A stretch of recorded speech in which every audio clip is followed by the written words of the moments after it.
छोटकी नाना दी जाई झूलनिया बेच के बाबा धाम छोटकी नाना दी।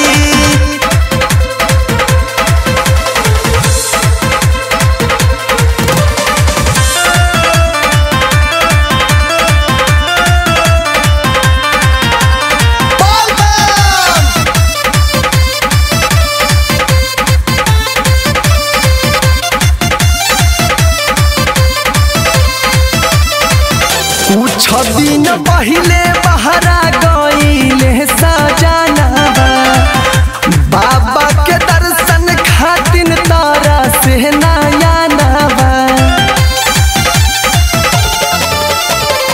कुछ दिन पहले बहरा गईले सजनवा बाबा के दर्शन खातिन तारा से नया नवा।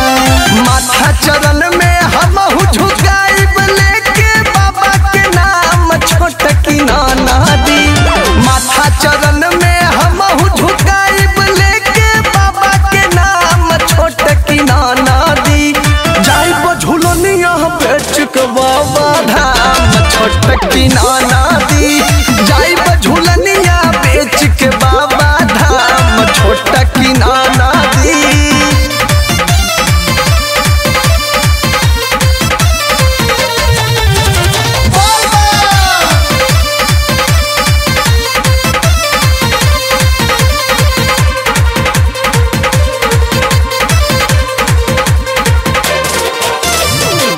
अम्मा जी से मंगनी रुपया कोई दिहनी माना कहे कैसे जाइबू घरे नइखे तोहरे जनाना।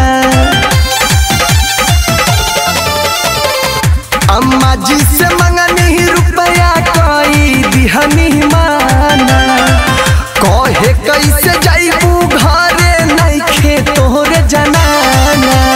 बाबा नगरिया छोड़ के घरवा के सब काम छोटकी नाना दी। बाबा नगरिया जाइब छोड़ के घरवा के सब काम नाम छोटकी नाना दी। अरविंद बरवा संगे में रही है लागी डगर नाम छोटकी नाना दी। जाइब झूलनिया बेच के बाबा धाम छोटकी